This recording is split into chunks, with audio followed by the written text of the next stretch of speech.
मंडलच्या राजकीय आणि शैक्षणिक याच्या सवलती लागू झाल्या. जे पक्ष आता मंडलच्या बाजूने लढतात आहेत, मी असं दुर्दैव असं म्हणेन की ज्यावेळेस क्रीमी लेअर ओबीसीमध्ये इंट्रोड्यूस झाला इंदिरा साहनीच्या मॅटरमध्ये, त्यावेळेस यांनी त्याची प्रशंसा केली आणि स्वीकारलंही अशी परिस्थिती आहे. वंचित बहुजन आघाडी त्यावेळेसचे असणारे भारी बहुजन महासंघ यांनी असणारा क्रीमी लेअरला विरोध केला होता अशी परिस्थिती आहे. जे राष्ट्रवादी आता असणारा मंडलच्या बाजूने आहेत, विलासराव देशमुख ज्यावेळेस मुख्यमंत्री होते आणि आम्हीही मंत्रिमंडळात ज्यावेळेस होतो, त्यावेळेस ओबीसीच्या स्कॉलरशिपचा प्रश्न उपस्थित करण्यात आला होता. NCP मार्फत ते असणारा विरोध करण्यात आलं होतं. ते सत्तेमध्ये होते तरीही त्यांनी असणारा कधीही ओबीसीमध्ये जे नॉन क्रीमी लेअर आहेत, आरक्षण मिळतं आहे, त्यांना स्कॉलरशिप आणि फ्रीशिप मिळावी याचाही त्यांनी कधी पाठपुरावा केला नाही आणि मंत्रिमंडळामध्ये कधीही त्या पद्धतीने निर्णय घेतला नाही. आता एकंदरीत मला जे दिसतंय, ओबीसी हा श्रीमंत मराठ्याच्या विरोधात जातोय आणि NCPचा असणारा श्रीमंत मराठा हा बेस आहे. तेव्हा या मंडलच्या यात्रेमार्फत कुठेतरी कमी करण्याचं किंवा श्रीमंत मराठ्यांच्या विरोधात ओबीसी जाणार नाही, हाच त्याच्यातला असणारा राजकीय हेतू असे म्हणतोय. ओबीसींचं कल्याण हा काही हेतू नाही, हे मी असणारा स्पष्ट करतोय. साहेब, गेल्या काही निवडणुकांमध्ये ओबीसी समाज भारतीय जनता पार्टीकडे काही प्रमाणात कलल्याचं दिसत होतं. त्याच्यामुळे शरद पवारांनी ही मंडल यात्रा सुरू केली असं वाटतंय?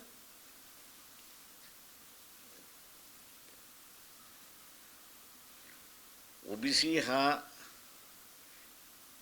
मागच्या विधानसभेमध्ये BJPकडे झुकला याच्याबद्दल दुमत नाही, परंतु आत्ता ओबीसीच्या असणारं लक्षात आलंय की एक नागनाथ आहे आणि दुसरा सापनाक आहे. दोघांकडेही जी उमेदवारी जी आहेत, हे मराठा समाजाच्या, श्रीमंत मराठा समाजाच्या उमेदवारी आहेत. ओबीसीनं तिथे स्थान नाही अशी असणारी परिस्थिती आहे. त्याच्यामुळे ओबीसीमध्ये एक पुन्हा विचार सुरुवात झालाय असं मी त्या ठिकाणी मानतोय. साहेब, शरद पवारांनी काल एक गौप्यस्फोट केलाय. 2 व्यक्ती त्यांना, राहुल गांधींना शरद पवारांना भेटले होते आणि विधानसभेच्या निवडणुकीत 160 जागा जिंकून देण्याची ऑफर दिली होती. मात्र निवडणूक आयोगावर विश्वास असल्यामुळे हे दुर्लक्षित केलं असं शरद पवार म्हणतात. वराती पाठीमागून घोडं ज्याला आपण म्हणतो, ती ही परिस्थिती आहे काँग्रेसची पण आणि NCPची पण. इलेक्शन कमिशनने स्वतःहून 76 लाख मतं म्हणजे इलेक्शन बंद झाल्यानंतर झाली असं त्या ठिकाणी सांगण्यात आलं होतं. आम्ही त्यावेळेस वंचित बहुजन आघाडीच्या वतीने ह्या सगळ्यांना पत्र लिहिली की एकदा इलेक्शनचा वेळ संपला आणि त्याच्यानंतर मतदान घ्यायचं असेल तर त्याची एक सिस्टम इलेक्शन कमिशनने केलेली आहे. RTI खाली आम्ही असणारी जी माहिती मिळवली, त्या RTI खालच्या माहितीमध्ये असं त्यांनी म्हटलेलं आहे की 6 नंतर झालेलं मतदान जे आहे त्याच्या संदर्भातली कागदपत्र आमच्याकडे उपलब्ध नाही. आम्ही त्यावेळेस या सगळ्या पक्षांना म्हणालो होतो की आपण सगळेजण मिळून कोर्टामध्ये जाऊ आणि फ्री अँड फेअर इलेक्शन झालेलं नाही आणि इलेक्शन कमिशनला मतदारानेच मतदान केलेलं आहे हे समजण्यासाठी जी सिस्टम आणली होती, ती सिस्टम त्यांनी पाळलेली नाही आणि म्हणून हे सर्व रद्द करावं. त्यावेळेस कोणीच आमच्यासमोर त्या ठिकाणी आलं नाही. का कोर्ट हे एकच व्यासपीठ आहे की ज्याच्यामध्ये दूध का दूध आणि पाणी का पाणी त्या ठिकाणी होतं अशी असणारी परिस्थिती आहे. दुर्दैवाने ते त्यावेळेस गेले नाहीत आणि आता फक्त असताना बोंबलत बसतात आहेत, अशी असणारी परिस्थिती आहे. दुसरं सगळ्यात महत्त्वाचं जे आहे ते म्हणजे शरद पवार असं म्हणतात की आम्ही राहुल गांधींना भेटायला गेलो आणि त्यांना नावं विचारली त्यावेळेस ते म्हणतात आम्हाला आठवत नाही. किती खोटं बोलावं याला तरी असं एक सीमा आहे असं मी त्या ठिकाणी मानतो. राहुल गांधी हे असणारे विरोधी पक्षाचे नेते आहेत आणि विरोधी पक्षाचे नेते असल्यामुळे त्यांना असं ना मंत्र्याच्या दर्जाची सिक्युरिटी आहे आणि कोण येतं आणि जातं त्याची असणारी सगळी नोंद त्या ठिकाणी ठेवल्या जाते. शरद पवारांचं स्टेचर बघता त्यांची नोंद होणार नाही याच्याबद्दल माझ्या मनामध्ये शंका नाही आहे. त्यांना येऊन जाण्यासाठी मुभा आहे. परंतु जे 2 जण घेऊन गेले असं जे म्हणतात आहेत त्यांची पूर्ण एंट्री राहुल गांधीच्या घरी जे इंटेलिजन्स बसतात, रेकॉर्ड घेऊन बसतात, त्यांच्याकडे पूर्णपणे आहे. तेव्हा ती एक्स्ट्रॅक्ट तुम्ही ज्या दिवशी गेलात त्या दिवसाचं रजिस्टर म्हटलं शरद पवारांबरोबर 2 माणसं कोण होती ती नावं येतात, ती नावं तुम्ही जाहीर करू शकता. त्याच्यामुळे असणारं सामान्य माणसाला तुम्ही फसवू शकता, पण जे राजकीय कार्यकर्ते जे आहेत त्यांना तुम्ही फसवू शकत नाही अशी असणारी परिस्थिती आहे. हा दावा खोटा आहे असं म्हणता येईल? मी खोटा म्हणणार नाही. बाजारामध्ये हे आहेत लोक की जे हे ऑफर देतात आहेत. माझं म्हणणं असं आहे की तुम्ही जर हे त्यावेळेस पोलिसांना दिलं असतं तर कदाचित त्या दोन जणांमार्फत हे शक्य आहे का अशी असणारी परिस्थिती आहे. मी मतदारांना एवढंच सांगतो की मागच्या 2019च्या लोकसभेमध्ये जे काही याचिका मी दाखल केली होती त्याच्यामध्ये आम्ही सिद्ध करत आलो होतो की जी चिप वापरल्या जाते ती रायटेबल चिप आहे, म्हणजे तिच्यावरती पुन्हा तुम्हाला लिहिता येतं. जे आहे ते इरेज करता येतं आणि त्याच्यावरती पुन्हा लिहिता येतं. तर का ह्या चिप्स एक तर जपानमधून येतात किंवा ह्या अमेरिकेकडून येतात. भारतामध्ये त्या मॅन्युफॅक्चर केल्या जात नाहीत आणि म्हणून या रायटेबल चिप असल्यामुळे जी 2 माणसं जी अप्रोच झाली असतील कदाचित त्यांना त्या चिपचा कोड मिळाला असेल आणि म्हणून ते अप्रोच झाले असतील असं मी त्या ठिकाणी मानतोय. त्याच्यामुळे हे मॅन्युप्युलेशन होतं का तर मी 2004 पासून असताना बोंबलतोय की हे मॅन्युप्युलेट होतंय. यांना आत्ता स्वतःला ज्यावेळेस मोदी ॲक्शन घ्यायला लागलेला आहे आणि आपल्याला आता असणारा कारवाई आपल्यावरती होईल त्यावेळेस असणारं हे आवाज उठवत बसलेत अशी असणारी परिस्थिती जी आहे ती दुर्दैवी असं मी त्या ठिकाणी मानतोय. राहुल गांधींनी साहेब मतचोरीचा निवडणूक आयोगावर आरोप केल्याचं आपण पाहिलं. त्याच्यानंतर आता इंडिया आघाडीकडून मोर्चा काढला जाणार. माझं म्हणणं असं आहे की जिथे लढायचं तिथे लढायचं नाही.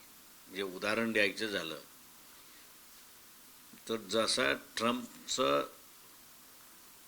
मी सीजफायर केलं हे ज्यावेळेस आलं त्याच्या लगेच 24 तासामध्ये वंचित बहुजन आघाडीच्या वतीने स्टेटमेंट देण्यात आलं की ज्यावेळेस एका पाकिस्तानचे 5 पाकिस्तान तुम्हाला करण्याची संधी होती तेव्हा तुम्ही युद्ध का थांबवलं हे पहिल्यांदा सांगा. पाकिस्तान हे असणारं ॲक्सेस ऑफ टेररिस्ट आहे आणि ॲक्सेस ऑफ टेररिस्ट तुम्हाला संपवायला संधी आली होती. 25 वर्ष भारत त्याच्याशी असताना झुजत होता त्यावेळेस तुम्ही असताना थांबवलं नाहीत का आहे हे ट्रम्पच्या पाठीमागे लागले. आणि आज आपण बघत असाल की जी भूमिका आम्ही 24 तासाच्या घेतली होती तीच भूमिका आज पुन्हा काँग्रेसने घेतली आहे. तुम्ही युद्ध का थांबवलं हे सांगा. त्याच पद्धतीने मी असायला म्हणतोय की ज्यावेळेस आम्ही पत्र लिहिली तुम्हाला की आपण हायकोर्टामध्ये जाऊ आणि हायकोर्टामार्फत इलेक्शन कमिशनला विचारू की तुमच्याकडे कागदपत्र नाही तर हे इलेक्शन फ्री अँड फेअर कसं झालं हे असताना सांगा. या इलेक्शनवरती आम्ही विश्वास कसा ठेवायचा तो आम्हाला सांगा. आपणच म्हणताय की 76 लाख मतं वेळ संपल्यानंतर झालेली आहे तर ते मतदारांनीच केलेलं आहे की आतमधल्या पोलिंग ऑफिसर जे होते त्यांनीच मतदान टाकलेलं आहे, याचा खुलासा आपण असायला विचारू. त्यावेळेस कोणीच आमच्या बाजूने उभं राहिलं नाही. आजही माझं त्यांचं म्हणणं आहे की मुंबई हायकोर्टाने फेटाळली जरी असली तरी आम्ही सुप्रीम कोर्टामध्ये पिटिशन दाखल केलेलं आहे. कदाचित 15-16 ऑगस्ट नंतर ते असणारं सुप्रीम कोर्टाच्या समोर येईल. त्याच्यामध्ये तरी जॉईन व्हा. मोर्चे काढलेच पाहिजे मी असं म्हणत नाही, परंतु मोर्चे काढून न्याय मिळणार नाही. कोर्टामधून आपल्याला असणारा न्याय मिळू शकतो जर तुमचा लढा खरा असेल आणि तुम्ही मोदीला भीत नसाल. तर माझं म्हणणं असं आहे की तुम्ही त्या पेटिशनमध्ये इंटरव्हिनर म्हणून, पक्ष म्हणून तुम्ही येऊ शकता आणि कोर्टामार्फत इलेक्शन कमिशनला विचारू शकता की बा तुमच्याकडे हा जर डेटा नाही आहे तर हे फ्री अँड फेअर इलेक्शन कसं झालं हे सांगा. हा जो मोर्चा निघतो ज्यात इंडिया आघाडीतील सर्व पक्ष सहभागी होत आहेत, संसद भवनाबाहेर त्याबरोबर निवडणूक आयोगाच्या कार्यालयाबाहेर हे सगळे मोर्चे निघणार आहे सर. मोर्चा काढण्याचा अधिकार आहे, त्यामुळे कोणाच्याही ऑफिस समोर काढू शकतात. तुम्ही म्हणाले तितक्या दिवसानंतर ही लढाई ज्यांनी सुरू केली, येणाऱ्या स्थानिक स्वराज्य संस्था, बिहारची निवडणूक, अनेक राज्याच्या निवडणुका यामध्ये फायदा करून घेण्यासाठी आता कुठे या इंडिया आघाडीला जाग आली आहे का? कारण इतके दिवस झालं तुम्ही न्यायालयात लढला, तर काही दिवसापूर्वी राज ठाकरे म्हणले ईव्हीएम मध्ये घोटाळा आहे, सगळे पक्ष म्हणतात, मात्र एकत्र लढाई. एकच मी त्यांना म्हणणार, तुम्ही जर मोदीला भीत नसाल तर इलेक्शन पिटिशनमध्ये तुम्ही जॉईन होणार. आजही ते दाखल करू शकतात. त्यांनी आमच्यामध्ये जॉईन करण्याची गरज नाही आहे. त्यांनी इंडिपेंडेंटली त्यांचा पक्ष म्हणून ते असणारं करू शकतात. कारण हे काही इलेक्शन रद्द करा असं नाही आहे. हे इथं असणारं ज्या पद्धती इलेक्शन कमिशनने निर्माण केला की ज्याच्या मार्फत इलेक्शन कमिशन स्वतः या मताला येऊ शकतं की फ्री आणि फेअर इलेक्शन झालेलं आहे. ते फ्री अँड फेअर रेकॉर्ड हा जर उपलब्ध नाही असं आम्हाला जे म्हटलंय, तुम्हीही तिथे असणारा RTI मार्फत लिहू शकता की हा रेकॉर्ड आहे की नाही तुम्ही आम्हाला द्या. तो रेकॉर्ड नसेल तर कोर्टात या आणि सांगा की हा इलेक्शन कमिशन म्हणते रेकॉर्ड नाही, मग आम्ही विश्वास कसा ठेवायचा? कारण का दोन निर्णय आहेत सुप्रीम कोर्टाचे. एक मला वाटतं 71-72चा आहे आणि दुसरा असणारा 90च्या दरम्यानचा आहे की ज्याच्यामध्ये त्यांनी असं म्हटलंय की इलेक्शन कमिशन, म्हणजे माझ्या अंदाजानं आत्ताच्या काही दिवसाच्या बातमीमध्ये आपण असं बघितलं असेल की संविधानाच्या या संदर्भातली चर्चा ज्यावेळेस चालली होती ते एका माजी चीफ जस्टिसने एक हे सांगितलं होतं की इलेक्शन कमिशनला लगाम लावणारा कुठलाही कायदा नाही. आणि त्यालाच अनुसरून त्या 2 सुप्रीम कोर्टाच्या जजमेंटमध्ये होतं की इलेक्शन कमिशनच्या डोक्यात आलं की आपण आता वाईट करायचं तर एक डिक्टेटर सुद्धा निर्माण करू शकतात किंवा त्यांना पाहिजे ज्या पक्षाच्या विचारसरणीचा पक्ष सत्तेवरती आला पाहिजेत त्या दृष्टीने ते असणारं कामकाज त्या ठिकाणी करू शकतात. त्याच्यामुळे असणारं या दोन्ही इशारे जे कोर्टाने जजमेंट मार्फत दिले होते त्याचं मला वाटतं असणारं या ठिकाणी राजकीय पक्षाने त्याचा विचार करण्यात यावा आणि त्यांनी आमच्याशी जॉईन करणं हा त्यांना कमीपणा वाटत असेल तर त्यांनी स्वतःहून पिटिशन दाखल करू शकतात, रिट पिटिशन दाखल करू शकतात आणि आमच्याकडे ही माहिती आलेली आहे, याच्या आधारे आपण असणारं फ्री अँड फेअर इलेक्शन महाराष्ट्राचं झालं का हे तुम्ही चेक करू शकता. ते जर झालं असतं तर कदाचित बिहारमधला आज जो घोटाळा चाललाय तो कदाचित झाला नसता.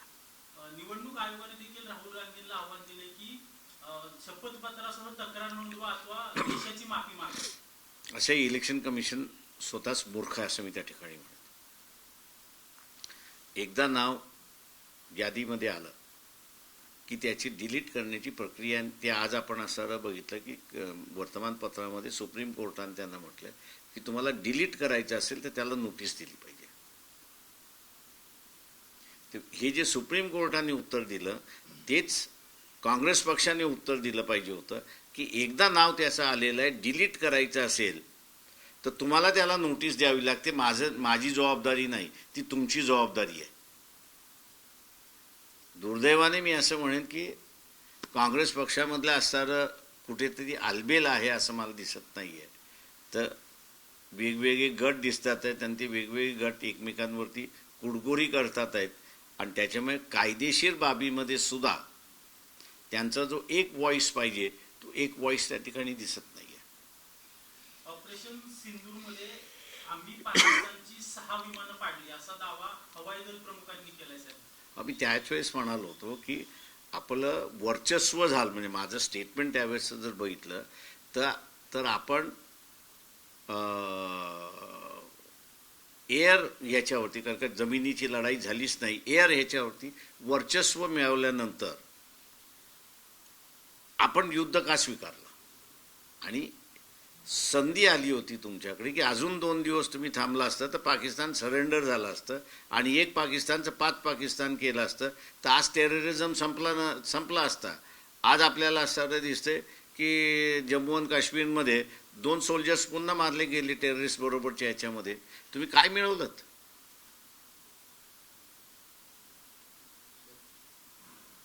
सध्या आंतरराष्ट्रीय स्तरावर मोठ्या घडामोडी होत्या. अमेरिकेने टेरिफ वाढवले, भारताची सुद्धा आता रशियासोबत वेगवेगळ्या देशासोबत मैत्री, स्वदेशीचा नारा पंतप्रधान मोदींनी दिलाय. काय सगळे हे चित्र बघताय? मी एवढंच म्हणणार आहे त्याच्यामध्ये की आपल्याकडे रशियाचं तेल स्वस्त येते, आपण त्याच्यातून असणारे काही निधी वाचवतोय, त्याच्याचबरोबर हे रिफाईन करतोय आणि युरोपला आपण विकतोय. तेव्हा युरोपला आपण ज्यावेळेस विकतोय त्याच्यामध्ये सुद्धा नफा होतोय. म्हणजे बाजारातलं स्वस्त तेल मिळाल्यामुळे आपलं सेविंग झालं आणि हे रिफाईन केल्यामुळे आपण महाग विकत असल्यामुळे त्याचा असणारा प्रॉफिट झालेला आहे. आता अमेरिकेबरोबरचा जो आपला सगळा व्यवहार आहे तो माझ्या अंदाजानं डायमंड्स आहेत, गारमेंट इंडस्ट्री आणि हे आहे. आता याच्यामधनं येणारा लॉस किंवा टॅरिफ वाढल्यामुळे किती प्रमाणात आपल्याला महाग पडलं आणि या 2 गोष्टीमुळे किती आपल्याला नफा मिळालेला आहे. जर नफा जास्ती असेल तर अमेरिका गेलं खड्ड्यात. मला नफा मिळतोय आणि दुसरं जे काही अमेरिकेला जाणारा माल होता त्याचं तुम्ही जगामध्ये डायव्हर्सिफिकेशन करू शकता का, तर तुम्ही केलं पाहिजे. दुसरं जे आहे त्याच्यामध्ये की भारतातलंच मार्केट हे एवढं मोठं मार्केट आहे की अमेरिकेचं मार्केट लॉस झाल्यामुळे आपल्याला फार नुकसान होईल असं मला त्या ठिकाणी वाटत नाही. कारण का अजूनही भारतामधला 30% जनता ही 2 जोडी कपड्यांवरती जगते. त्याच्यामुळे 30% म्हटलं म्हणजे अमेरिकेच्या 10 टाइम्स बायर क्लास इथे आहे. फक्त त्याला तुम्हाला असणारं पर्चेसिंग पॉवर त्याची वाढवली पाहिजे आणि त्याची पर्चेसिंग पॉवर वाढवायची असेल तर माझं सरळ म्हणणं आहे की महाराष्ट्रासारखं राज्य जे आहे याच्याकडे प्रचंड मोठ्या प्रमाणात निधी येतो आणि तो टॅक्सेशनचा निधी नाही, तर EGSचा निधी आहे. तो जर डिप्लोमॅटिकली आणि इकॉनॉमिकली वापरला तर अमेरिकेने जे काही बंधन घालायचा प्रयत्न करते ते त्याला नॉटवरती आणता येतं अशी असणारी परिस्थिती आहे. भारत अमेरिकेचे जे पंतप्रधान मोदी आणि ट्रम्पची मैत्री, त्याच्यानंतर त्या दोघांची निवडणूक या सगळ्यामध्ये दुरावा झालाय असं म्हणायचं का फक्त हे दाखवतात? नाही, माझं पहिल्यांदा एक म्हणणं असं आहे की व्यक्ती म्हणून कधीही फॉरेन पॉलिसी बघू नये किंवा देशाच्या संबंधाशी बघू नये. अमेरिकेबरोबरचे आपले संबंध 1950 पासूनच बिघडलेले आहेत, आज नाही.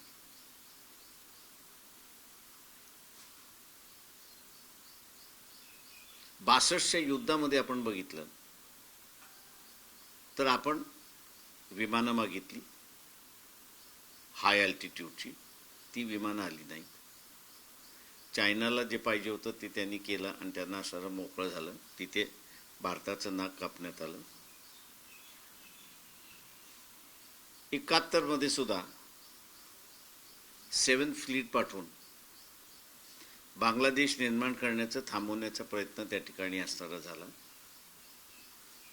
एवढी वर्ष टेररिस्ट अटॅक पाकिस्तानमधून येत होते तरी पाकिस्तानला मदत करण्याची अमेरिकेने थांबवलं नाही, अशी असणारी परिस्थिती आहे.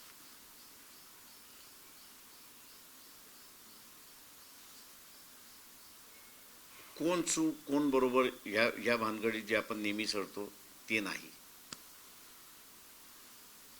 भारताला जग कसं बघतं हा आपण त्या ठिकाणी पाहिलं पाहिजे. भारत हा असणारा स्वतंत्रपणे एक आपलं अस्तित्व जगामध्ये निर्माण करण्याच्या पाठीमागे आहे की जे अनेक जणांना खुपतंय त्या ह्याच्यामध्ये. त्याचा अमेरिकेला सुद्धा खुपतंय अशी असणारी परिस्थिती आहे. त्याच्यामुळे अमेरिका हे टार्गेट करत बसणार, कारण का त्यांना पाकिस्तान हे न बोंबलणारं देश आणि आपली सगळी भूमी वापरायला देणारं देश मिळाल्यानंतर ते पाकिस्तानची बाजू घेणार की तुमची बाजू घेणार? तर ते पाकिस्तानचीच बाजू घेत राहणार, ते भारताची बाजू घेणार नाहीत. दुर्दैवाने इथला असणारा जो सवर्ण आहे तो स्वतःला आर्यन वंशी समजतो. त्याला नेहमीच अमेरिकेचं आणि युरोपचं अट्रॅक्शन आहे आणि त्याच्या ह्या अट्रॅक्शनमुळे भारताला नुकसान होते अशी परिस्थिती आहे. एबीपी माझा, उघडा डोळे बघा नीट.